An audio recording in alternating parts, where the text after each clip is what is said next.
السلام عليكم، أسعد الله مساكم جميعا. كل يوم على الصبحيات يجيني بعض الأحيان نومة قبل الدوام أو قبل الظهر بشوي، أبى أنعس إلا الحمام على الدريشة. أنواع الأصوات، عن مدة قلت صوت الحمام.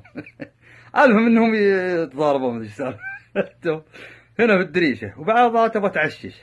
المهم إنها تزعجني، فكنت أدور لي على حل وش أسوي. بغيت أدق على الشركة ذي تحط مسامير، الا واحده من اخواتي قالت ترى ما تنفع.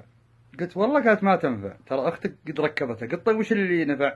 قالت حط سيديات حقت السوني وذي حقت الشباب. والله اخذ من السيديات حقت رواه وفارس، ما يبونها قديمه.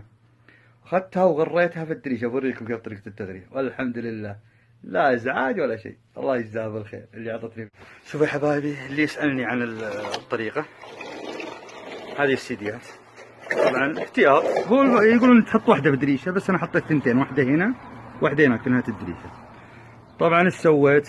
اخذت الغراء حق المسدس ذا اللي يسمونه السيليكون، وغريتها من ورا مع الجهه هذه وهذه وركبتها. بس هي تركب على طول، بس تحطون الواجهه اللماعه ذي من ورا من هناك. وابشركم لا طيور ولا حمام، يعني لا انواع الطيور، لا عصافير. وشوف السيد الثاني، والحمد لله لا كانت تعشش. والله اطلع القى عواد هنا في المنطقه هذه، القى عواد. الان ما عاد في ولا شيء. بارك الله فيكم، لا تنسوني من الدعم، حبكم وغروب.